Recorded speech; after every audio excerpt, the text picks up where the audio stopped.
नमस्कार, स्वदेश न्यूज के खास प्रोग्राम जनता मांगे जवाब में आप सभी का स्वागत है। मैं हूं आपके साथ राखी। देश के सबसे बड़े लोकतंत्र के महापर्व का आगाज हो गया है। आम चुनाव के लिए तारीखों की घोषणा के साथ ही आदर्श आचार संहिता भी लागू हो चुकी है। इस बार का लोकसभा चुनाव कई मायनों में खास माना जा रहा है। वैसे तो चुनाव में एनडीए और इंडिया अलायंस गठबंधन आमने सामने है, लेकिन उनके सहयोगी दलों और क्षेत्रीय दलों की भूमिका भी उतनी ही महत्वपूर्ण रहने वाली है। चुनावी बिसात पर भाजपा कांग्रेस के साथ ही तमाम राजनीतिक दलों ने अपने अपने मोहरे फिट करने की कोशिश की है, लेकिन अब चुनावी बिगुल बजने के बाद राजनेताओं पर चुनावी रंग ज्यादा चढ़ने वाला है। जैसे जैसे मतदान की तारीख नजदीक आएगी, वैसे वैसे मौसम में तपिश भी बढ़ेगी और सियासी पारा भी हाई होगा। अब तारीखों के ऐलान है, सियासी घमासान है, चुनावी रण है तो राजनेताओं का प्रण है, दावे हैं, वादे हैं, हुंकार है तो ललकार भी है। संकल्प जीत का है और दावे अब की बार 400 पार के हैं, तो रणनीति मोदी को मात देने की भी है। यदि यहां बात 2019 के लोकसभा चुनाव की करें तो भाजपा 303 और कांग्रेस 52 सीटों पर जीती थी। कांग्रेस लोकसभा में नेता प्रतिपक्ष पर दावा करने के लिए पर्याप्त संख्या नहीं जुटा सकी थी, लिहाजा इस चुनाव को विपक्षी गठबंधन के लिए करो या मरो की स्थिति के रूप में देखा जा रहा है। अब चुनाव की तारीख का आगाज हो गया है। देखने वाली बात होगी कि किसमें कितना दम है और चुनाव में आखिर किसका जोर चलने वाला है। जनता मांगे जवाब में इसी मुद्दे पर करेंगे चर्चा। आगाज चुनाव, किसका रहेगा प्रभाव, लेकिन उससे पहले देखिए ये खास रिपोर्ट।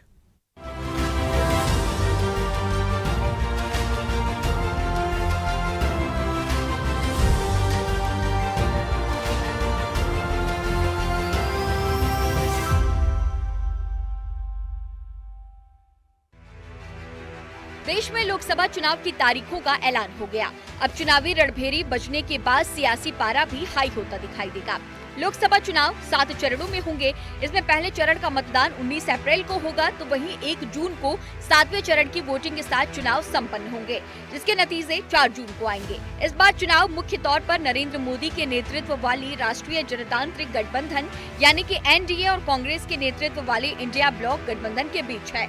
एनडीए गठबंधन नरेंद्र मोदी के चेहरे के साथ तीसरी बार चुनावी मैदान में होगी, जबकि इंडिया ब्लॉक की ओर से अब तक किसी भी चेहरे पर सहमति नहीं बन पाई है। इस बार चुनाव में बीजेपी अपने दम पर 370 तो सहयोगियों के साथ 400 पार का टारगेट लेकर चल रही है। देश की जनता ने नतीजों का ऐलान कर दिया है। अब की बार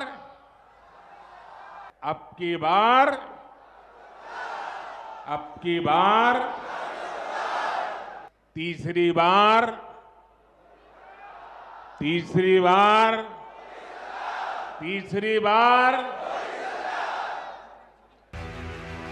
बात विपक्ष की करे तो यहाँ उथल पुथल की स्थिति अब तक बरकरार है।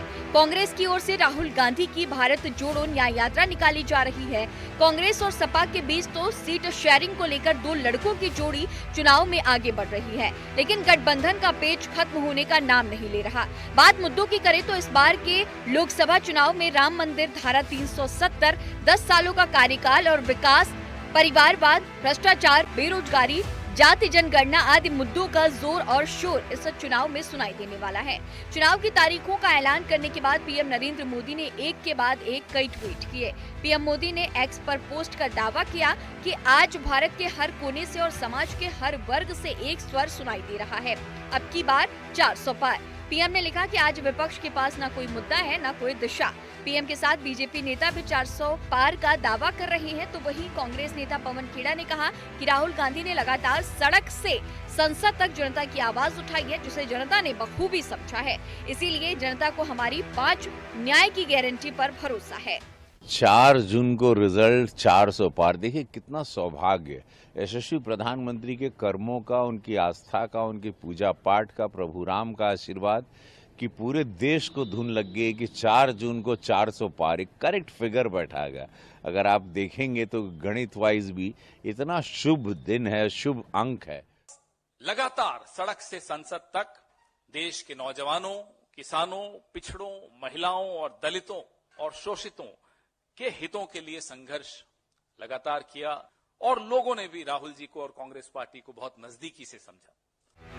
कुल मिलाकर अब लोकसभा चुनाव का रण सज चुका है। सभी राजनीतिक दलों के अपने अपने दावे हैं, जनता से वादे हैं, लेकिन इस चुनाव में जनता किसकी गारंटी और वादों पर भरोसा करेगी, ये देखने वाली बात होगी। आगाज चुनाव तो हो गया और किसका प्रभाव रहेगा ये सवाल बनकर हमारे और आपके सामने है। बिल्कुल सही बात है, इंतजार की घड़ियां खत्म हो गई, आज तो यही कहना पड़ रहा है, क्योंकि निश्चित तौर पर इंतजार था जब से ये बात आ गई 2 दिन पहले से कि लगातार जिस तरीके से 3 बजे वो प्रेस कॉन्फ्रेंस होगी और तारीखों का ऐलान हो जाएगा, तो सबका इंतजार पहले से ही था कि कब वो 3 बजेंगे, कब वो डेट्स आएंगी। सभी का इंतजार, देखिए सब, क्योंकि राजनीतिक दल हो, आम लोग हो, ये बड़ा चुनाव है, देश का चुनाव है और मौका मिलता है अपनी सरकार चुनने का। तो आम जनता के साथ साथ राजनीतिक दल, क्योंकि वो तो खुद चुनावी मैदान में होते हैं, तो सभी के लिए इसका इंतजार हो रहा था, जो खत्म हो गया। अब तैयारी जोर शोर से होनी है और अब चर्चा में भी एक, मुझे लगता है, एक ऐसी चीज मिलेगी कि हाँ, अब आप मैदान में हैं, किस तैयारी के साथ है, क्या करना है, कैसे 400 पार होगा, क्या गठबंधन करेगा, क्या सीट शेयरिंग है। अब वो बातों का मुझे लगता है वजूद जो है, जो पल्ला जो है, वो बहुत ज्यादा भारी सा दिखता है। इस चर्चा को आगे बढ़ाएंगे, हमारे साथ तमाम मेहमान जुड़े हैं। सबसे पहले आपका परिचय करा दें। भारतीय जनता पार्टी का पक्ष रखने के लिए डॉक्टर प्रेम व्यास मध्य प्रदेश से हमारे साथ जुड़े हैं। डॉक्टर प्रेम व्यास जी, बहुत स्वागत चर्चा में जुड़ने के लिए। कांग्रेस का पक्ष रखने के लिए यूपी से राजेश कुमार दुबे हमारे साथ जुड़े हैं। राजेश जी, आपका भी बहुत स्वागत है। समाजवादी पार्टी का पक्ष रखने के लिए यूपी से ही कीर्ति निधि पांडे जी हमारे साथ जुड़े हैं। कीर्ति निधि पांडे जी, आपका भी बहुत स्वागत है। आम आदमी पार्टी का पक्ष रखने के लिए एमपी से परमिंदर कौर हमारे साथ जुड़ी हैं। परमिंदर जी, आपका भी बहुत स्वागत है। दिल्ली से वरिष्ठ पत्रकार कुमार राकेश हमारे साथ जुड़े हैं। कुमार राकेश जी, आपका भी बहुत स्वागत है। और राजनीतिक विश्लेषक तनुज दीक्षित जी हमारे साथ जुड़े हैं। तनुज जी, आपका भी बहुत स्वागत है। चर्चा की शुरुआत सबसे पहले डॉक्टर प्रेम व्यास जी आपसे ही करूंगी। आवाज पहुंच रही है? जी बिल्कुल आ रही है। आपसे 2 सवाल लूंगी, क्योंकि आप एमपी से भी जुड़े हैं, तो मुझे लगता है यहाँ का जो फैक्टर है, और पहला चरण 19 अप्रैल से यहाँ शुरू होना है, और जिस तरीके से 4 चरणों में यहाँ इलेक्शन है, तो एमपी तो मुझे लगता है सब कुछ पहले से ही लोकसभा में पुराने रिकॉर्ड्स को देखें आपके पास था, सिर्फ 1 सीट की बात थी। तो इस बार क्या लग रहा है, वो सीट चुनौती लग भी रही है कि नहीं लग रही है? मैं जो आओ हवा कहती हैं, जो सिनेरियो बन रहा है, उसके सबको देखते हुए ये सवाल आपसे कर रही हूँ। दूसरा, देश भर का बड़ा चुनाव, आम चुनाव, मुझे लगता है निश्चित तौर पर अब काफ़ी सारी गाइडलाइंस चुनाव आयोग की तरफ से दी गई हैं, बहुत सारी क्लियरिटीज दे दी गई हैं। उम्मीद नहीं है कि कोई ऐसी चीज़ आए जिससे किसी चीज़ का उल्लंघन हो। देखिए राकेश जी, सकारात्मकता क्या होती है, पिछली बार जब चुनाव हुए थे तो हमने पूरे देश की अगर बात करी थी, हमने कहा था 300 सीटें, तो हो सकता है वो जुमला लग रही है, हमने पश्चिम बंगाल में 20 सीटों का कहा था, हो सकता है वो जुमला मैं बात करूंगा तो 2013-14 के मध्य जब चुनाव हुआ था तो हम 27 सीटें जीते थे, और उसके बाद 2019 का चुनाव हुआ तो हम 1 सीट का इजाफा और हुआ। मतलब हमने सकारात्मकता के साथ में जनता के मध्य में जो विश्वास प्रेषित करा है, उसी को हम अपना एक अधिकार मानते हुए कहते हैं कि हम 400 पार पहुंचेंगे। निश्चित रूप से जो हमने कार्य किए थे और सकारात्मकता के साथ में हमारा वोट प्रतिशत बढ़ रहा है। अगर अपन 2022-23 का जब अभी विधानसभा का चुनाव हुआ था, उसमें हमारा वोट प्रतिशत बढ़ा है। ऐतिहासिक वोट 80% के लगभग मध्य प्रदेश में डले हैं, जो कभी पूर्व में कभी नहीं डले, और उसके बाद में उसमें हमारा वोट प्रतिशत और उसमें हमारी सीट है। तो निश्चित रूप से जिस तरह से सकारात्मकता के साथ में चाहे प्रदेश की सरकार हो चाहे केंद्र की सरकार हो, आम जन हितैषी योजनाएं चलाना, उनका क्रियान्वयन आम जनता के हित में करना और जनता का उससे लाभ अर्जित करना, ये तीनों मुद्दे जो होते हैं वो चुनाव में निष्पक्ष रूप से किसी भी पार्टी के लिए विजय और हार का प्रतीक बनते हैं। अभी का जो चुनाव है, निश्चित रूप से ये सिर्फ सिलेक्शन नहीं है, यहाँ एक्शन के लिए लोग इंतजार कर रहे हैं। लोग अपने मन से कह रहे हैं कि 400 पार, और स्वयं खड़गे जी बोल चुके हैं लोकसभा में कि अब की बार 400 पार। तो मुझे लगता है कि अब कहीं कोई संशय की अवस्था नहीं है, चूंकि हमने विकास किया है, चूंकि हमने जनता के मध्य में सांस्कृतिक राष्ट्रवाद का प्रेरण किया है, चूंकि हमने जनता के मध्य में आज ये विश्वास प्रेषित करा है कि आज ऐसी सरकार है जो आपके मध्य में 48 करोड़ अगर खाते खुलते हैं और डीबीटी के माध्यम से अगर उनके खातों में राशि पहुंचती है तो निश्चित रूप से विश्वास प्रदर्शित होता है। अगर किसी गरीब का घर का निर्माण होता है तो विश्वास प्रदर्शित होता है, शौचालयों का निर्माण होता है तो विश्वास प्रदर्शित होता है। जितनी भी योजना हमने चलाई थी निश्चित रूप से वो धरातल पर है, और उसी को ध्यान में रखते हुए हमने कहा है कि मध्य प्रदेश में भी हम पूरी 29 सीटें इस बार जीतने की परिस्थिति में है। आप देखेंगे मध्य प्रदेश से जाओ की बेला चल रही है। वहीं हमारे मध्य में हम अपने नामों का घोषण कर सके, अगर पूरे भारत की बात करेंगे तो 250 से ज्यादा नाम घोषित कर चुके हैं। मुझे यही नहीं पता कि विपक्षी दल भी कितने वो सीटों पर चुनाव लड़ने की इच्छा रख रहा है। मध्य प्रदेश की अगर बात करेंगे तो मुश्किल से 15 नाम घोषित हुए। वहीं हमने अपने नाम भी प्रदर्शित कर दिए और हमने अपने कार्य भी करना प्रारंभ कर दिए। ठीक है, चलिए वापस आऊंगी। राजेश जी, महत्वपूर्ण सवाल है। देखिए, अब उन चीजों पे तो क्योंकि चुनाव की तारीखों के साथ ही आदर्श आचार संहिता भी लग चुकी है, लागू हो चुकी है, सब चीज सामने है। अब किसने क्या किया, कितना किया, कैसा किया, अब वो एक तरफ हो गया। अब ये देखा जा रहा है कि कौन से वो बड़े मुद्दे हैं जिस पर ये लोकसभा का चुनाव होगा, कौन सी चीजें हुई हैं जो आने वाले समय में इस तरह से ना हो कि उल्लंघन हो जाए। तीसरी महत्वपूर्ण बात तैयारियों को लेकर है, सीट शेयरिंग को लेकर है। जहां तक एनडीए और मुख्य रूप से एनडीए और इंडिया गठबंधन को ही मैं ले लूं तो यहां पर यह बात सच है कि देखिए, जहां तक एनडीए है वो अपना चेहरा जो है वो फ्रंट पे लेके चल रहा है, वो पीएम मोदी का है, ये हम सब जानते हैं। इंडिया गठबंधन जो है या इंडिया गठबंधन जो है उसमें अब जो लोग बचे हैं या जो नाराजगी आई थी या जो चीजें रह गई हैं, मुझे लगता है अब यहां पर स्टॉप होना होगा और अपनी चीजों की रणनीति के साथ इस चीज को आगे बढ़ाना होगा। क्या कोई ऐसा चेहरा आइडेंटिफाई है जो पीएम मोदी के सामने रखा जाएगा या हो सकता है, क्योंकि ये सवाल आज नहीं तो आप देखिएगा थोड़े दिन बाद सामने आ जाएगा। राखी जी, निश्चित तौर पर आज इस हमारे महान लोकतंत्र में जो ये न्याय के रण में हम चुनाव लड़ने के लिए तैयार हैं और हम चुनाव जीतने के लिए लड़ेंगे, सरकार बनाने के लिए लड़ेंगे। हमारे कांग्रेस के नेतृत्व वाले इंडिया गठबंधन का एक ही उद्देश्य है कि हम इस 2024 के इस लोकसभा के चुनाव में जिसकी दुंदुभी आज बज चुकी है, इसको हम जीतें और देश को एक समावेशी शासन दे सकें। इसके साथ साथ हम न्याय संगत विकास कर सकें, जिसमें कि हमारे देश का युवा भी शामिल हो, सभी बेरोजगारों की बेरोजगारी दूर हो, किसानों को एमएसपी की गारंटी हम दे सकें और भ्रष्टाचार को हम समाप्त कर सकें, जो कि आज इलेक्ट्रोल बॉन्ड के माध्यम से एक बहुत बड़ा मुद्दा बन करके इस चुनाव में उभरा है। भ्रष्टाचार को हम खत्म कर सकें।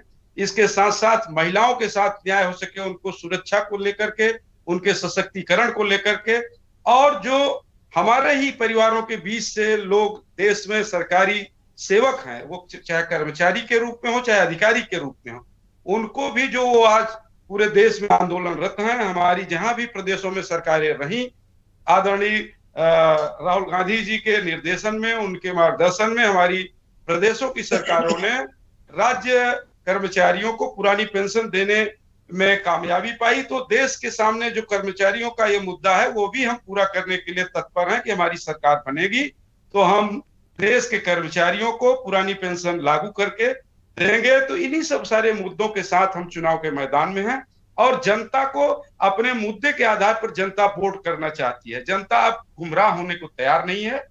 जहां तक कि आपने अभी पूछा कि हमारे चेहरे की बात कर रही हैं, तो चेहरा देखिए, आप जानती हैं कि भारतीय लोकतंत्र में जो चुनाव की व्यवस्था है, चुनाव चेहरे के आधार पर नहीं लड़ा जाता, बल्कि दलगत राजनीति के आधार पर चुनाव होते हैं और उसी आधार पर हम चेहरों के आधार पर नहीं, बल्कि आज चाहे एनडीए गठबंधन की आप बात कर रही हैं और चाहे हमारे इंडिया गठबंधन की बात है, तो हम मुद्दों के आधार पर दलगत राजनीति के तहत जनता के बीच में जाते हैं और दलीय चुनाव प्रणाली के माध्यम से एक एक सांसद चुन करके आते हैं और जो संसदीय दल का नेता चुना जाता है, वह जो है लोकसभा में प्रतिनिधित्व करता है और वही जो नेता चुना जाता है वो देश के प्रधानमंत्री का बागडोर संभालता है।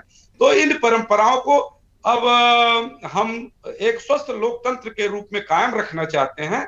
तो चेहरे की बहुत समस्या नहीं है हमारे यहाँ और हम पूरे अपने जो है उद्देश्य को प्राप्त करने के लिए पूरे ही संयम के साथ, जोश खरोश के साथ जो है चुनाव मैदान में जा रहे हैं। हमारी पूरी तैयारी है। ठीक है। अभी हम बीजेपी के प्रवक्ता डॉक्टर प्रेम व्यास जी को सुन रहे थे, ये 400 पार की बात कर रहे थे। 400 पार की बात तो ये पहली बार नहीं कर रहे हैं, ये बढ़ चढ़ करके बात करना भारतीय जनता पार्टी का चुनाव मैदान में जाने के पहले इनका जो है ये एक अभ्यस्त हो चुके हैं। अभी आप बंगाल के चुनाव में आपने क्या देखा, जहां भी गए चुनाव मैदान में बंगाल में जहां भी गए अब की बार 200 पार, नतीजा क्या हुआ, 100 के नीचे रहे। उसके बाद आप ही पत्रकारों ने जब देश के गृह मंत्री जी से जो इनके चाणक्य हैं उनसे आपने पूछा, पत्रकारों ने सवाल किया कि आपने तो कहा था कि अब की बार 200 पार और आप 100 के नीचे रहे, तो शाह साहब ने जो उत्तर दिया था वो हम आपके माध्यम से आपके सभी दर्शकों को बताना चाहते हैं। उन्होंने ये कहा था कि हम तो अपने कार्यकर्ताओं में ऊर्जा भरने के लिए हमने अपने कार्यकर्ताओं को लक्ष्य दिया था।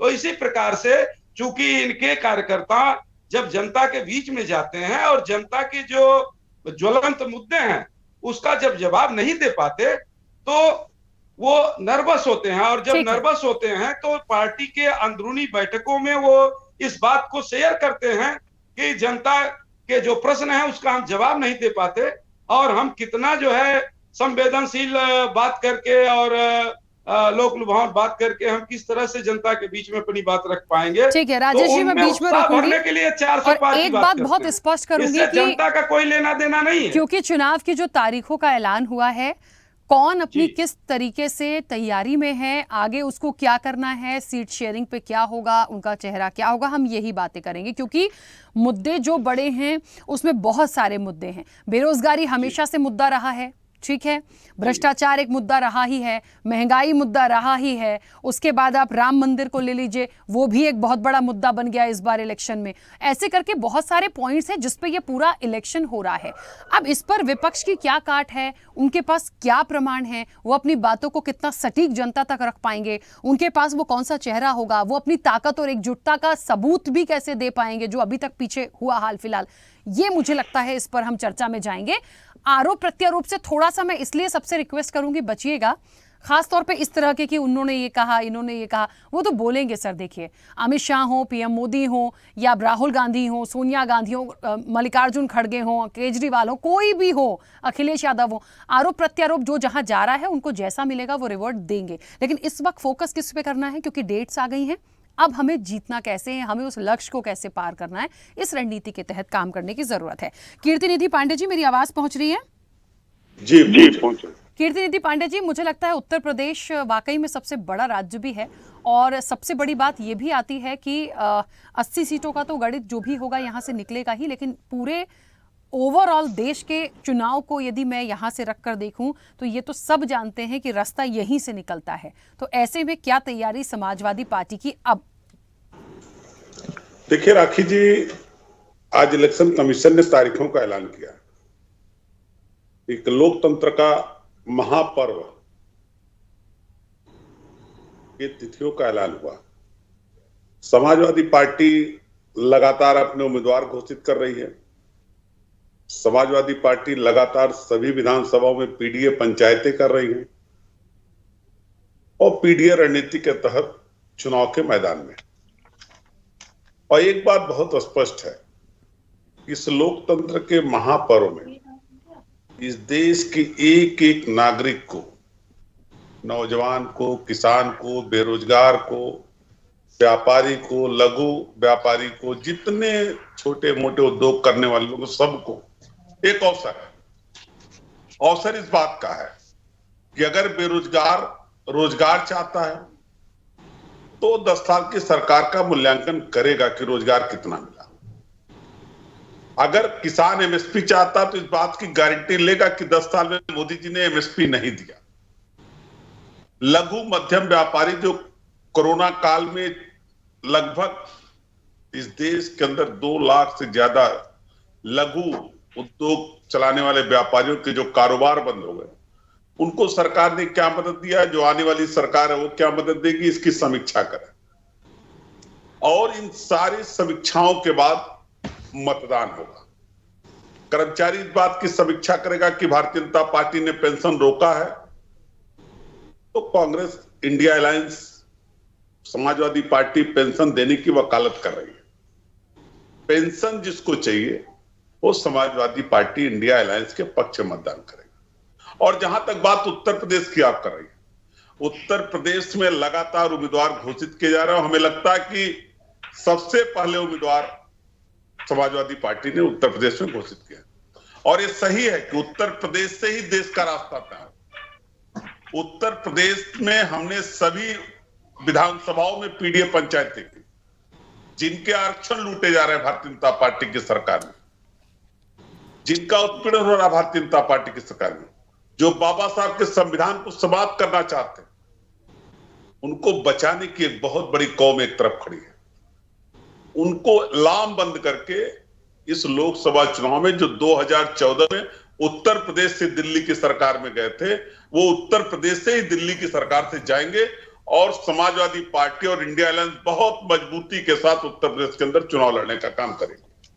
ठीक है, चलिए वापस आऊंगी। परमिंदर जी, आम आदमी पार्टी, मुझे लगता है जहां तक गठबंधन की बात हो रही थी, फिर कुछ नाराजगी आ गई थी, लेकिन ओवरऑल देखा जाए, एक लाइन में समझा जाए तो ये इलेक्शन निश्चित तौर पर एनडीए प्लस इंडिया गठबंधन का है।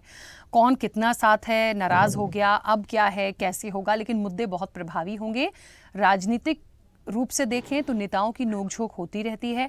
आज तो एक बहुत अच्छी चीज़ देखिए, इलेक्शन कमीशन ने ये भी बोला कि आप लोग राजनीतिक रूप से चुनावी मैदान में है, अच्छी बात है, लेकिन कोई भी कटाक्ष करने से पहले एक दूसरे से थोड़ा सा सोच समझ के बोलिएगा कि ठीक है, कभी फ्यूचर में एक साथ आ जाएं, जैसा कि दल बदल हो जाता है या आमना सामना हो जाए, तो कम से कम शर्मिंदा ना होना पड़े।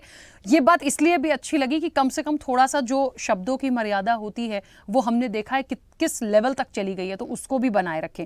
मुझे ये लगता है कि कहीं ना कहीं कितना महत्वपूर्ण ये मुद्दे होंगे, या फिर ये नोकझोंक होगी, या फिर ये दल बदल काम करेगा, क्योंकि बहुत सारे मुद्दे मुझे लग रहा है जो बहुत प्रभावी हैं, जिसको कहीं ना कहीं भारतीय जनता पार्टी ने भुनाने की पूरी कोशिश की है।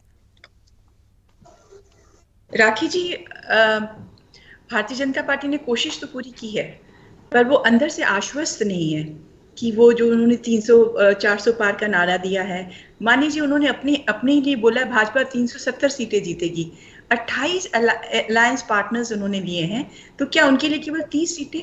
मेरा ये क्वेश्चन है कि क्या सत्ता पक्ष को अपनी जीत के बारे में कुछ ना कुछ तो ये गफलत है और ये चुनावी प्रपंच है। बस जो भाजपा जो इलेक्शन लड़ती है वो वॉर ऑफ परसेप्शन लड़ती है।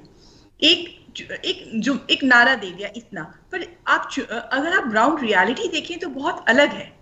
और छोटे छोटे नेताओं को खुश करने की कोशिश कर रही है, ईडी सीबीआई के एक्शंस कर रही है, अपनी अलायंस पार्टनर्स ढूंढ रही है, चुनी हुई सरकारों को गिरा रही है, चीफ मिनिस्टर्स को जेल भेज रही है। अभी अरविंद केजरीवाल जी को आज बेल मिली है कोर्ट से, ताकि वो उनको ईडी गिरफ्तार ना कर पाए।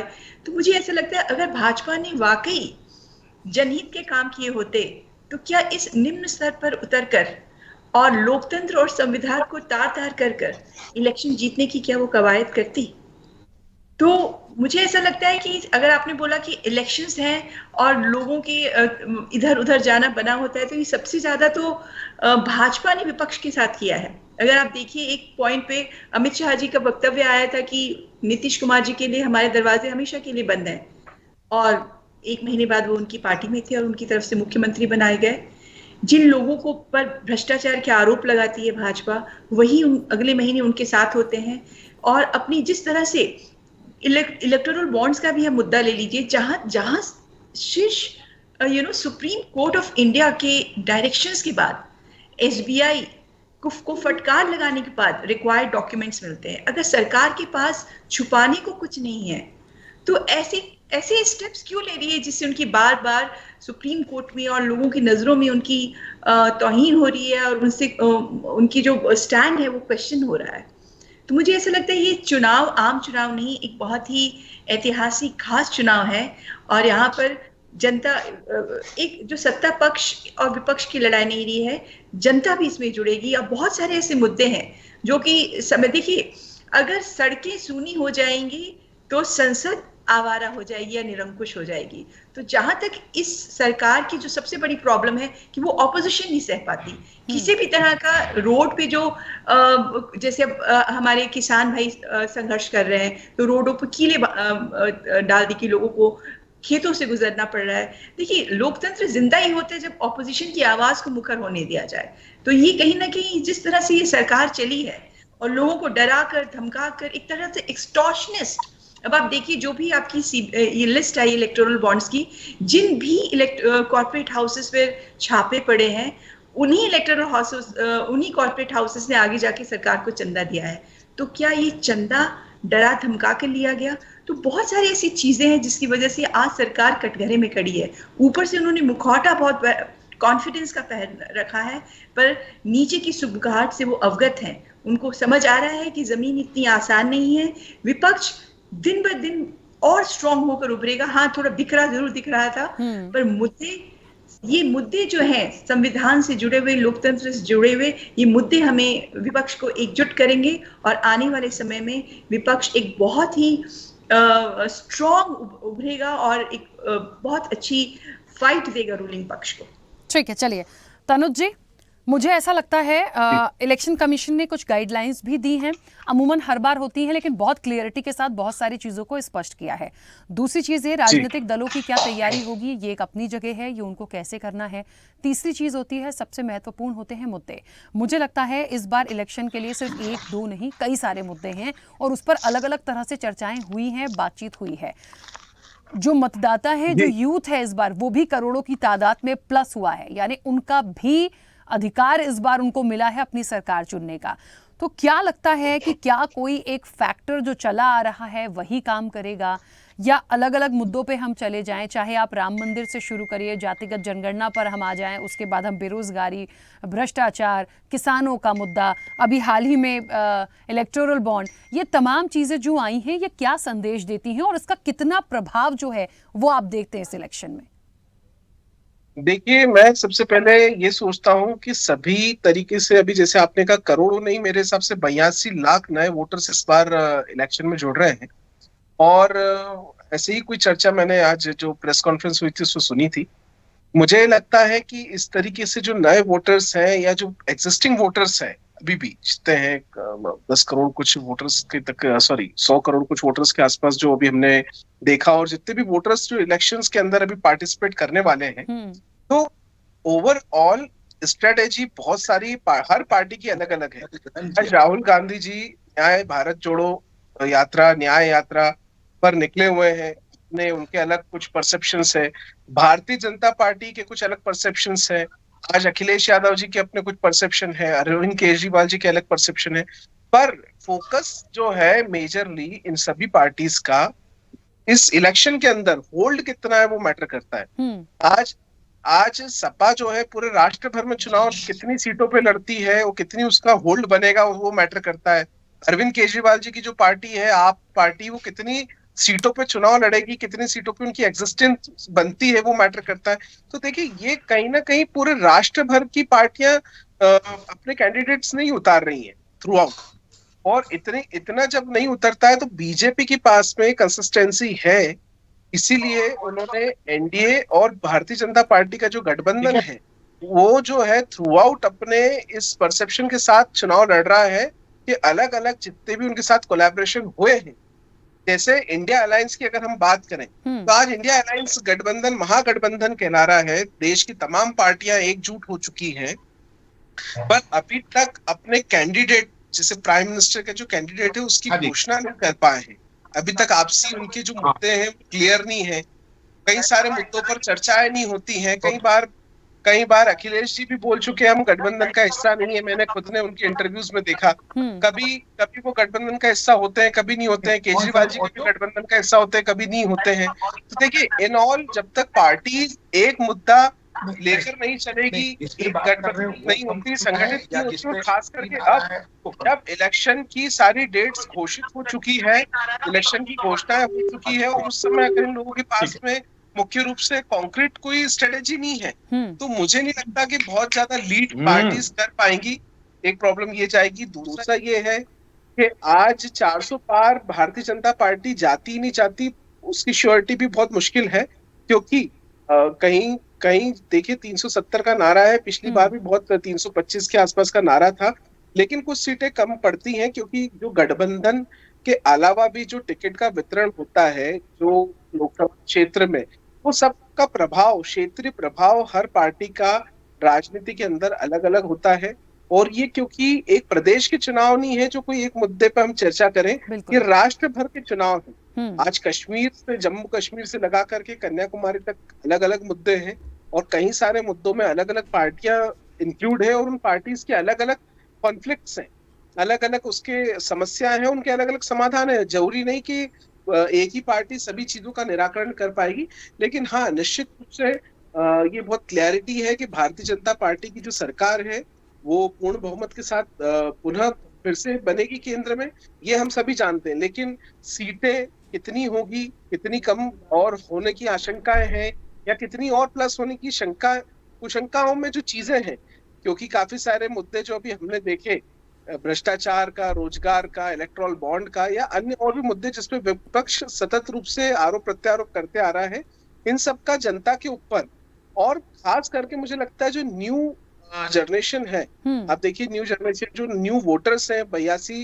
लाख के आसपास शायद न्यू वोटर्स हैं, ये जो भी वोटर्स ये लोग वोट करेंगे, इन सब का जो परसेप्शन है वो किसके साथ जाएगा, ये इस चुनाव में बहुत हद तक जो है इसको प्रभावित करेगा। बिल्कुल, वो तो है ही, देखिए निश्चित तौर पर। और कहते हैं ना कि परसेप्शन कह लीजिए या कुछ और हम कह लें इसको, जो एक ऑरा बनाने की कोशिश होती है, जो दिखाया जा रहा है, जो देश में इस वक्त हो रहा है, मुझे लगता है पॉजिटिव यदि कुछ बहुत अच्छा हो रहा है तो वो भी यूथ देख रहा है। यदि कोई गलत चीज़ें हो रही हैं, बहुत सारे ऐसे केसेस आए हैं, बहुत सारे ऐसे मुद्दे आए हैं जिन पर वाकई में सोचने पे कई बार मजबूर होना पड़ता है कि ये वाली चीज़ें भी हो रही हैं। तो मुझे लगता है ओवरऑल सारी चीज़ों का मंथन जो है वो कर ही चुके हैं, वो यूथ हो, हर वर्ग है जो मतदान करेगा, उसके बाद ही एक पूरा ओवरऑल कहते हैं ना कंक्लूजन निकल कर सामने हमारे आएगा। लेकिन ये बात तो सच है कि बड़ा है, आम चुनाव है, देश का चुनाव है और इसीलिए बहुत सारी चीज़ों पर वर्कआउट यहाँ होगा। हम सोचे कि कोई एक वर्ग या एक पार्टी की तरफ चीज़ें चले जाएं तो ये कहना भी मुझे लगता है फिलहाल तो ठीक नहीं ही होगा, क्योंकि सब अपनी तरफ से पूरी तरह से कोशिश कर रहे हैं। किसी का प्लस है, किसी का माइनस है, किसी का बैलेंस है। तो मुझे लगता है अब और जब धीरे धीरे चीज़ें आएंगी सामने तो वो तस्वीरें बिल्कुल साफ होती चली जाएंगी। लेकिन अपनी ताकत और अपनी बातों को रखने की पावर जो है वो तो विपक्ष को कहीं ना कहीं रखनी पड़ेगी। और जिस तरह से पीएम मोदी हैं वो अपनी बातों को रखते हैं या भारतीय जनता पार्टी है अपनी चीज़ों को वो रख रहे हैं, तो मुझे लगता है वो एक तरीका भी है। अब विपक्ष भले उस पर सवाल उठा ले, लेकिन मुझे लगता है विपक्ष के पास भी वो पूरा अधिकार और पावर है कि आप अपनी बात को उस तरह, उस ताकत के साथ, एकजुटता के साथ रखिए। बहुत सारे ऐसे मुद्दे अभी भी मिल गए हैं जिसको लेकर पार्टी या सरकार पर निशाना साधा जा रहा है। अब उनको कैसे आपको प्रेजेंट करना है, ये विपक्ष की रणनीति होगी। चर्चा में हमारे साथ वरिष्ठ पत्रकार कुमार राकेश जी भी जुड़ गए हैं। कुमार राकेश जी, मेरी आवाज पहुंच रही है? बहुत स्वागत चर्चा में जुड़ने के लिए।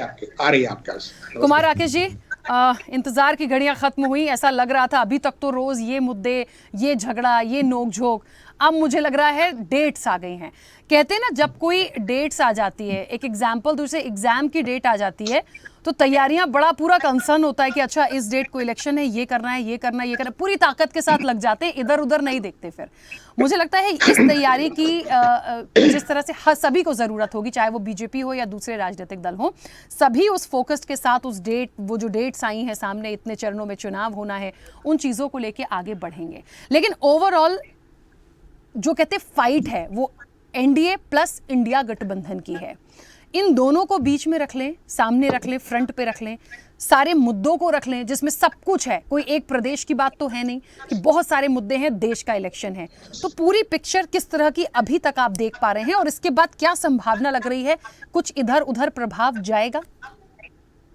देखिए, सत्ता का संघर्ष है, सत्ता की अपनी परिभाषा है, सत्ता की अपनी नियति है, सत्ता का अपना अंकगणित है, सत्ता का अपना रसायन शास्त्र है, सत्ता का अपना दर्शन है। इस सत्ता के पूरे परिप्रेक्ष्य में यदि हम बात करेंगे, देखेंगे और समझेंगे, तो जो आपने एक बात कही है, अभी मैं पूर्व वक्ताओं को मैं सुन रहा था, आपकी बातों को मैंने ध्यान से सुना, उस परिप्रेक्ष्य में आज की तारीख में जो आपने कहा परीक्षा की घड़ी है, एग्जाम की घड़ी है, जो आपने बात कही अंग्रेजी में एग्जाम, तो जो परीक्षा घड़ी है आज 16 मार्च है, 19 अप्रैल से वो किसको में परीक्षा शुरू होगी। लेकिन अब इसमें निर्भर करता है कि छात्र कई तरह के होते हैं, जो सालों भर तैयारी करते हैं, कुछ जो है बीच में तैयारी करते हैं, कुछ अपेक्षित तारीख के हिसाब से अपनी तैयारी करते हैं, और कुछ लगता है कि बस हम जो आजकल परंपरा चल पड़ी है राजस्थान से लेकर कई राज्यों तक कि चोरी करके पास कर जाएंगे, तो चोरी करके पास करने वाली स्थिति कहीं बनी नहीं रही है। पिछले 10 वर्षों में जो भारत की पूरी जो चित्र है, जो परिदृश्य है, पूरा बदल गया है। और मैं दावे के साथ कह सकता हूं, मैं किसी से पे चुनौती देके बात कर सकता हूं कि मैं 89 से भी चुनाव कवर कर रहा हूं, देखा हूं। संसद मैंने करीब 33 वर्षों 34 वर्षों संसद मैंने कवर कर रहा हूं, मैं देख रहा हूं।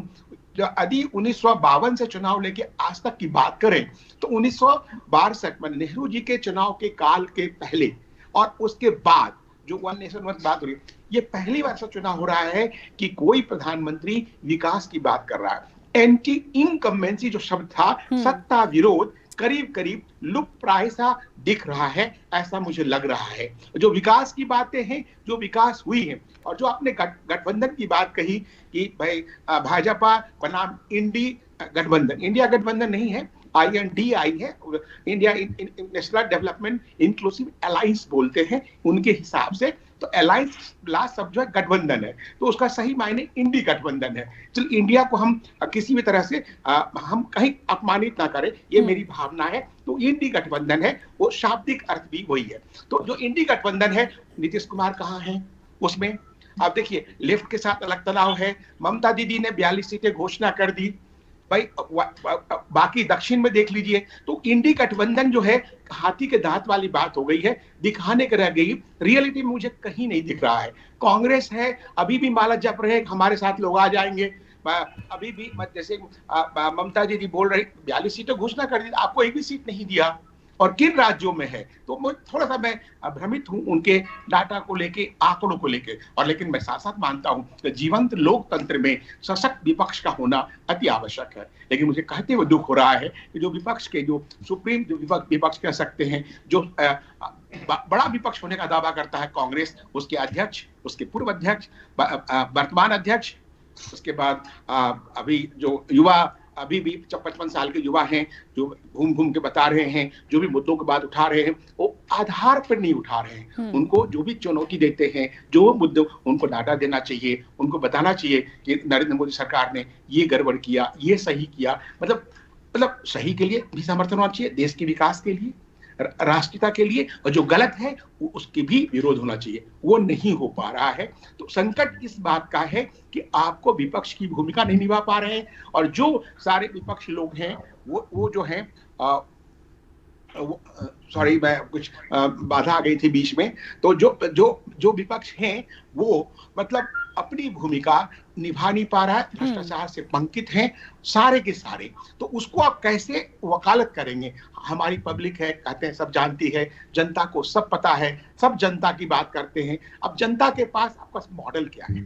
उस विकास के टक्कर में या उसके जवाब में आपका मॉडल क्या है? क्या बताना चाहते हैं? आप बोलते हैं भ्रष्ट सरकार है, आप साबित कर दीजिए कहाँ का भ्रष्टाचार किया है। आप बोलते हैं नौकरियां नहीं दी, आप बताइए कहाँ दी, कहाँ नहीं दी। वादे और निभाने की बात है, वो अलग बात हो सकती है, लेकिन उसमें हम उस चीज को हम समझ सकते हैं कि क्या है। तो इसलिए हम ठीक है कुमार विश्वास जी, सुनी सर, मैंने पूरी बात करी, मुझे लगता है कुछ टेक्निकल इश्यू आया, लेकिन आपकी बात पूरी मैंने सुनी और बहुत अच्छे से क्लियर भी हुई। इन्हीं बातों को मैंने उठाया भी था, देखिए, क्योंकि बहुत ज़रूरी होगा कि आरोप प्रत्यारोप से हम बच जाएं। अब हम अपनी तैयारी पर फोकस करें, हमें क्या करना है, मुद्दों पर बात करें। कोई ऐसी बात है, लगता है कि यदि सरकार पर निशाना साधा है, सवाल उठाए हैं, पूरी एक ताकत के साथ उस चीज़ पर अपनी बात को रखना पड़ेगा, तब जाके वो जनता तक मैसेज जाता है। यहाँ पर बहुत सारे प्लेटफॉर्म हैं, देखिए, जो चीज़ों को पहुँचाते हैं, सबको समझ में आता है। जनता बहुत जागरूक हो चुकी है, पहले और अब के सिनेरियो में बहुत डिफरेंस है, और यूथ तो सबसे ज़्यादा है। डॉक्टर प्रेम व्यास जी, आवाज़ पहुँच रही है मेरी? जी बिल्कुल आ रही है। प्रेम व्यास जी, देखिए, बहुत सारी बातें हैं। एक बात तो ये भी है कि निश्चित तौर पर एक अच्छा लोकतंत्र देखना है, राजनीति देखनी है, मुझे लगता है एक अच्छा विपक्ष होना भी ज़रूरी है। ये बात ठीक है कि जो चीज़ें अभी इंडी गठबंधन में देखने को मिली हैं या जो हो रही हैं, लेकिन फिर भी उनका वो कॉन्फिडेंस है कि वो पूरी एकता के साथ है और निश्चित तौर पर एक अच्छी सीटें ले जाएंगे। हो सकता है जो रिजल्ट हो, जो नतीजे हों, वो आपकी तरफ चले भी जाएं, हो सकता है, लेकिन उस आंकड़े को आप नहीं छू पाएंगे फिर भी, क्योंकि उसके लिए बहुत सारी चीज़ें हैं। दक्षिण को भी साधना है, वहाँ से भी चीज़ों को लाना होगा। तो थोड़ा सा कहीं ना कहीं एक चुनौती भारतीय जनता पार्टी के लिए भी है। एक अच्छे विपक्ष के लिए एक अच्छी सोच होना आवश्यक है। अटल जी और इंदिरा गांधी जी के समय काल का मुझे ध्यान है, मैंने उस समय की कुछ चीजें पढ़ी है। जब अटल जी को कुछ चीजें अच्छी लगती थी तो वो निर्विवाद रूप से उसको स्वीकार करते थे। उन्होंने इंदिरा जी को दुर्गा तक कहा, और उसके बाद में जहां उनको लगा था कि ये निर्णय गलत हो रहे तो उन्होंने उसका खुलकर विरोध भी करा। आज मुझे एक मुद्दा बता दीजिए, संसद बिल्डिंग से लेके जीएसटी से लेके राम मंदिर से लेके 3 तलाक से लेकर किसी भी मामले में जहां विपक्ष ने साथ दिया हो, तो ये दोनों बातें अलग है। हमारा भी विपक्ष के साथ, हम भी विपक्ष के तौर पे बैठे थे, लेकिन जब बात भारत के विकास की या भारत के सांस्कृतिक अभ्युदय की थी तो हम साथ थे, हमने साथ दिया है। अटल जी ने विदेश मंत्री के तौर पर विदेश में भी गए और उन्होंने भारत का पक्ष रखा। लेकिन आज विपक्ष क्या कर रहा है और किस भूमिका में है? विरोध करना, धनखड़ जी की मिमिक्री करना, और एक बहुत अच्छी बात अभी करी थी इन्होंने प्रपंच की बात। तो प्रपंच क्या होता है ये भी सुन लीजिए। आप पंजाब में जाकर अलग हो जाते हैं, वहीं दिल्ली में जाकर आप एक हो जाते हैं, प्रपंच इसको कहा जाता है। जनता से झूठ कहना। आप बताइए 2014 में बच्चों की कसम खाई गई थी कि हम ना तो कांग्रेस से समर्थन लेंगे ना देंगे, उसके बाद में अपने बयानों के लिए माफी मांगना कपिल सिब्बल जी या नितिन गडकरी जी से कोर्ट में जाके, और उसके बाद में 3 मंत्रियों का जब जमानत नहीं होती है तो लोकतंत्र पे प्रभार बता देते हैं, और उसके बाद में स्वयं की जमानत हो जाती तब लोकतंत्र ठीक होता है। आप बताइए बंगाल में कितनी सीटें दीदी दे रही है? दीदी ने उस समय स्पष्ट कह दिया था कि बंगाल में हम अकेले चुनाव लड़ेंगे। वहीं आप देखिए नीतीश जी जो खुद पूरे कार्यक्रम के संयोजक बने थे, वो तक विश्वास खो दिए। उत्तर प्रदेश की बात करेंगे तो जैसे तैसे मुलायम सिंह जी के शासनकाल से 2012 तक स्पष्ट बहुमत में लेकर आए थे, और उसके बाद में अभी जब बहुजन समाज पार्टी के साथ में पिछली बार लड़े तो खुद की सीटें भी गंवा दी, और जो वोट परसेंटेज था वो बहुत गिर गया। रामपुरा जैसा क्षेत्र जहां पर 70% मुस्लिम है वो खो दिया, आजमगढ़ का गढ़ खो दिया, आजमगढ़ भी चुनाव हार गए। तो हमने जो विकास प्रदर्शित करा है वो जनता के मध्य में। दूसरा, इन्होंने जो इलेक्टोरल बॉन्ड के लिए कहा है तो मैं तो उसके बारे में अमित शाह जी ने पूरी ब्रीफ कर चुके हैं। फिर भी 2 प्रश्न यहां पर बनते हैं कि एक क्षेत्रीय दल लगभग 1400 करोड़ रुपए से ज्यादा अर्जित करता है, कांग्रेस 1100 करोड़ रुपए से ज्यादा अर्जित करती, वहीं आप उनके सांसद में कितने उनके कैंडिडेट्स हैं जो जीत कर आए? भारतीय जनता पार्टी 300 प्लस है। तो जनता का विश्वास हमारे साथ में। दूसरी चीज है, हमने जो वादे कर रहे थे उसकी क्रेडिबिलिटी क्या है? हमने राम मंदिर को लेकर वादा करा था चुनाव के पूर्व में, और उसको हमने पूरा करा। हमने ट्रिपल तलाक को लेकर वादा करा था, उसको हमने पूरा करा। हमने महिला आरक्षण को लेकर वादा करा था, हमने उसको पूर्ण किया है। हमने 1 रैंक 1 पेंशन को लेकर वादा करा था, हमने उसको पूर्ण करा। प्रेम व्यास जी, मैंने तो सिर्फ ये पूछा था कि क्या ये आपके लिए चुनौती नहीं है? ये इलेक्शन, आप 400 पार जो बात है, क्या ये आपको चुनौती जैसा नहीं लगता? देखिए, हमने टारगेट सेट करके हम कार्य करते हैं, और जो कार्य हमने पूर्व में धरातल पर करे। हमने पिछली बार कहा था 300 सीटें, तब ये जुमला लगी थी। हमने पश्चिम बंगाल में 20 सीटों का कहा था, लेकिन हम 18 पे जीते। हमने मध्य प्रदेश को लेके कहा था कि पिछली बार से हम ज्यादा अच्छा परफॉर्मेंस देंगे, तो जहां हमारी 27 थी वहां हमारी 28 सीटें हुई। तो निश्चित रूप से जो परफॉर्मेंस हमने करा है, जो नरेंद्र मोदी जी के नेतृत्व में जनता के मध्य में जो विश्वास हमने अर्जित करा है, जो सांस्कृतिक राष्ट्रवाद को हमने जनता के मध्य में प्रेषित, हम उसको ध्यान में रखते हुए आज इस परिस्थिति में है कि हम घोषणा कर सकते हैं कि हम लगभग इतनी सीटों पे विजयश्री अर्जित करेंगे। ठीक है, मुझे एक बात और यहाँ पर बोलनी है। जो आंकड़े आज चुनाव आयोग की तरफ से आए हैं उसमें यह भी एक आंकड़ा था कि करीब 55 लाख ईवीएम का इस्तेमाल होना है इस इलेक्शन के लिए। करोड़ों मतदाता हैं जो वोट डालेंगे। तो मुझे लगता है इस इलेक्शन के बाद जितने भी यहाँ पर हमारे राजनीतिक दल से जुड़े हुए लोग हैं, मुझे नहीं लगता कि पूरे ओवरऑल जो रिजल्ट आएगा उस पर ईवीएम पर कोई ठीकरा फोड़ दें, क्योंकि ये बहुत भविष्य की बात हो जाएगी कि उस पर क्या बदलाव होना है। लेकिन आप समझ लीजिए कि 55 लाख ईवीएम के थ्रू वो वोटिंग होनी है, वो नतीजे हम सब के सामने 4 जून को आएंगे। तो ये तो बिल्कुल लाइन बिल्कुल साफ हो गई है। तो इस मुद्दे को तो मुझे लगता है भविष्य में हम ना ही उठाएं, कभी भी विपक्ष भी ना उठाए। तैयारी अपनी कीजिए, जनता बहुत समझदार है, सब जगह पे ये चीज़ें नहीं होती हैं। करोड़ों लोग वोट दे रहे हैं, कुछ तो होता ही होगा, कोई तो जनाधार निकलता है, तो इस चीज को समझना होगा। कीर्ति जी कुछ कह रहे थे, बोलिए पहले। देखिए राखी जी, लगातार 2 एक पत्रकार साथी, एक राजनीतिक विश्लेषक साथी, भारतीय जनता पार्टी के प्रवक्ता लगातार इंडिया गठबंधन पे सवाल खड़ा करते हैं, हमारे पार्टनरों पे सवाल खड़ा करते हैं। मैं तो एक बात कहता हूं कि जब देश के माननीय प्रधानमंत्री जी ने कहा था कि एक अकेला सब पर भारी, और अगर बहुत विकास किया है, सांस्कृतिक राष्ट्रवाद को बढ़ावा दिया है, तो 38 दलों को इकट्ठा करने की जरूरत क्यों पड़ेगी? जिसके लिए दरवाजे बंद हो गए थे उसके लिए दरवाजे खोलने क्यों पड़े? कुमार राकेश जी, जो उत्तर प्रदेश में एसबी-एसपी के प्रमुख राजभर साहब कहते थे सभाओं में कि देश में दो सबसे बड़े झूठे, एक माननीय प्रधानमंत्री जी को बताते थे, एक उत्तर प्रदेश के मुख्यमंत्री जी को बताते, उनको अपने साथ क्यों लेना पड़ा? उन एमएलए को मंत्री क्यों बनाना पड़ा उत्तर प्रदेश के अंदर जो चुनाव हार गए विधानसभा का? सरकार में रहते दारा सिंह चौहान चुनाव हार गए। ये हारे के सहारे खड़ी है भारतीय जनता पार्टी उत्तर प्रदेश के अंदर, और कह रहे थे मैंने सारा वादा पूरा कर दिया, 2 करोड़ नौजवानों को रोजगार हर साल मिल गया, किसानों की आय 2022 तक दुगनी हो गई, और प्रधानमंत्री जी को अगर राजस्थान के चुनाव में सिलेंडर महंगा लगता है और राजस्थान की जनता से कमिटमेंट करते हैं कि 500 में सिलेंडर देंगे, तो क्या इस देश के लोगों के लिए महंगा सिलेंडर नहीं उनको दिख रहा? इस देश के लोगों को 500 रुपए में सिलेंडर नहीं मिलना चाहिए? क्या पेट्रोल डीजल के दाम नहीं बढ़े? क्या रुपया के मुकाबले डॉलर नहीं बढ़ रहा? रुपए की कीमत नहीं गिर रही है लगातार? अरे मोदी जी को मुख्यमंत्री रहते तो अपना भाषण एक बार देख लेते जो सरकार पे खड़ा करते थे। और जो बात बार बार होती है कि चेहरा कौन, 2004 में चेहरा कौन था? मुद्दों पे चुनाव होगा इस देश के अंदर, और जो परसेप्शन लगातार तमाम पत्रकार साथी, राजनीतिक विश्लेषक साथी तैयार करते हैं, इस आप मोदी के खिलाफ कौन? मोदी के खिलाफ वो किसान जिसके लिए किलो कांटे लगाए जा रहे हैं, मोदी के खिलाफ वो बेरोजगार जिसको रोजगार नहीं मिला, मोदी के खिलाफ वो लघु उद्योग व्यापारी जिसका व्यापार बंद हो गया, मोदी के खिलाफ वो महिलाएं जिनका उत्पीड़न हुआ। ठीक है, मोदी के खिलाफ एक बड़ी जमात है इस देश के अंदर जो मोदी के खिलाफ मतदान करे। ठीक है, चलिए कुमार राकेश जी कुछ कहना चाह रहे थे, बोलिए। नहीं, भाई साहब ने बड़ी अच्छी बात कही कि मोदी के खिलाफ पूरा देश है, पूरा समाज है।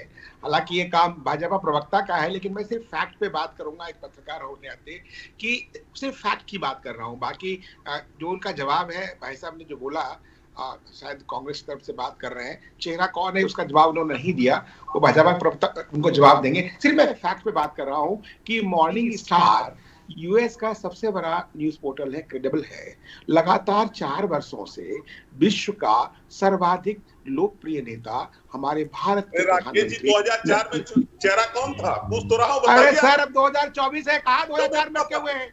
2004 में कहाँ लटके हैं भाई साहब? अटल बिहारी वाजपेयी इस देश के चुनाव में, अरे बहुत पानी, क्या इस देश के चुनाव में इंदिरा जी के खिलाफ कोई चेहरा था? पानी बहुत बढ़ गया। इंदिरा जी के खिलाफ क्या होगा? उनके कब था? भाई सर मैं तो राजीव गांधी के खिलाफ चेहरा था। अरे इस देश की जनता चेहरे पे नहीं, बात कर रहा हूँ, सस्ते राशन के लिए, सस्ते डीजल के लिए, सस्ते पेट्रोल के लिए, सस्ते गैस के लिए, रोजगार के लिए, आपके नेता पाकिस्तान सस्ते यूरिया के लिए जिंदगी। अरे शर्म आनी चाहिए, आप चेहरे पे चुनाव करा रहे हैं, शर्म आनी चाहिए। कौन सी समीक्षा कर रहे हैं? समझ नहीं आ रहा। पार्टी की बात आप चेहरे चुनाव करा रहे हैं हमारे लिए। आपके जैसे हमको पार्टी नहीं खेलना है, देश के लिए जो काम करेगा। बात तो पार्टी की ही कर रहे हैं आप, बात तो पार्टी की कर रहे हैं। देखिए, मैंने शुरुआत में एक बात बोली थी, 1 मिनट रुकिए, चलिए। मैंने शुरुआत में एक बात बोली थी, ये पूरा इलेक्शन जो है एनडीए प्लस इंडी गठबंधन का है, तो एक चेहरा यदि एनडीए से प्रधानमंत्री नरेंद्र मोदी हैं, तो दूसरी तरफ चेहरा पूछना कौन सा बड़ा गुनाह हो गया सर? कोई है तो ठीक है, नहीं है तो कोई बात नहीं।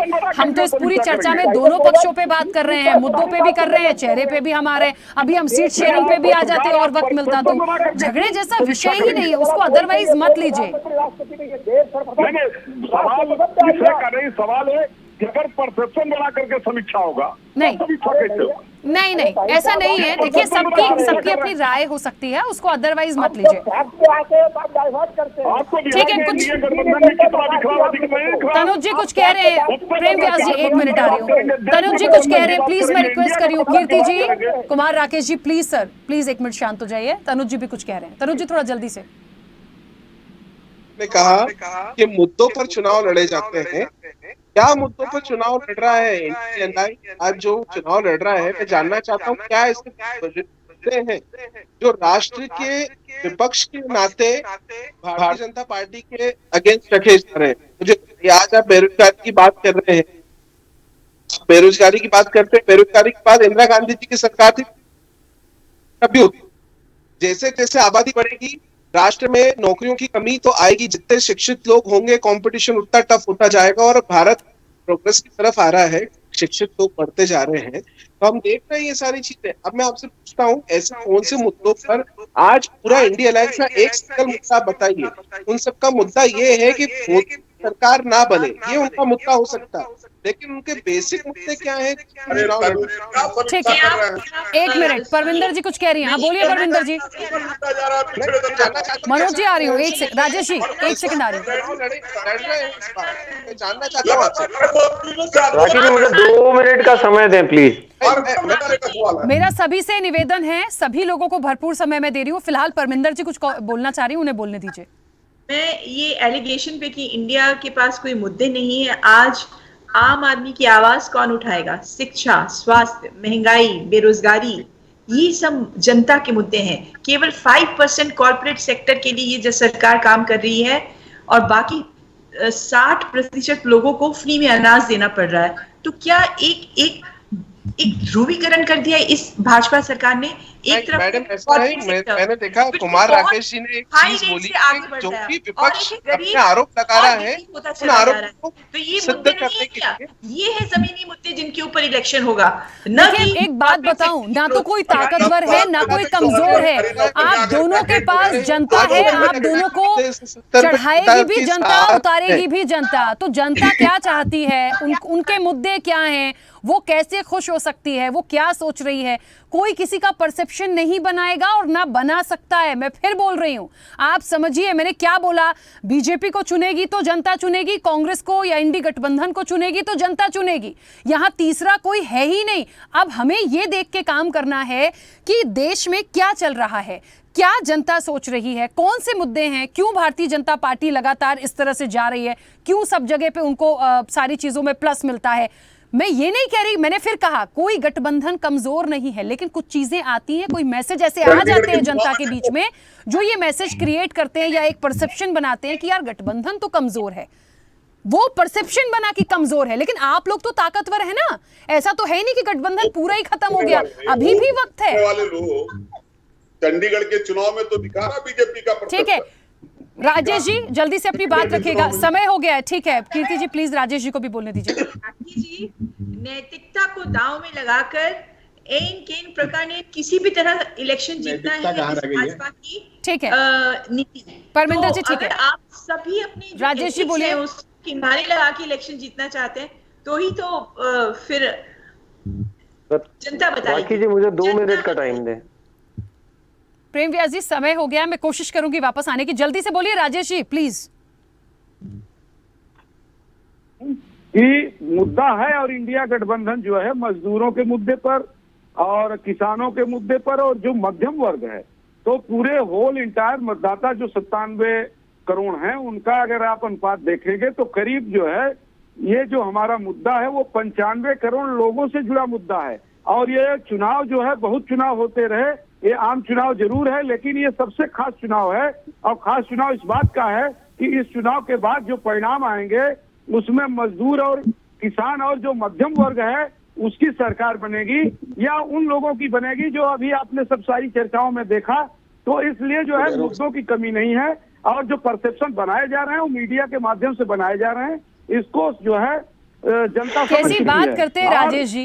अभी यहाँ एक उदाहरण मैंने दे दिया, जो करेगी जनता करेगी। अब मैंने तो कोई परसेप्शन नहीं बनाया, मैंने तो कोई परसेप्शन नहीं बनाया, पता नहीं कौन सी मीडिया पे सवाल उठा दिया। आपकी बात नहीं कर रहा हूं और चुनाव हाँ ये आपने ठीक बोला कि आप मेरी बात नहीं कर रहे हैं सर, क्योंकि मेरी चर्चा में मीडिया पे बात आई और पत्रकारों पे बात आई तो मैं बिल्कुल नहीं सहन करती हूँ। हाँ ठीक है, यही बताना चाह रहा था कि आपके पास इस समय कोई विशिष्ट मुद्दा नहीं है, इसलिए वो मोदी मीडिया और इस तरीके के जो नारे हैं आए दिन टेलीविजन से मीडिया भी को और जो है आरोप प्रत्यारोप सभी करके और मीडिया बंदियों गलत से कार्य भी करते चीजों हैं, को तो मैं भी इस संतुलित रखा जाए। इस चीज का एक खंडन करता हूँ। तरफा गुणगान मीडिया जो है तनु जी, कोई करे नहीं करे सर, बहुत उसके लिए अच्छा मैं, मुझे लगता है मैं जहां खड़े हो जाती हूँ उसके लिए मैं बोल देती हूँ, क्योंकि मेरी पूरी चर्चा को कोई भी देख ले वो ये दावा कर दे कि मैंने परसेप्शन बनाया या मेरी चर्चा में किसी का बनने दिया। ऐसा नहीं है, मैंने तो साफ लाइन बोल दी, जो है जनता सर्वोपरि है, इससे ज्यादा कुछ हो नहीं सकता।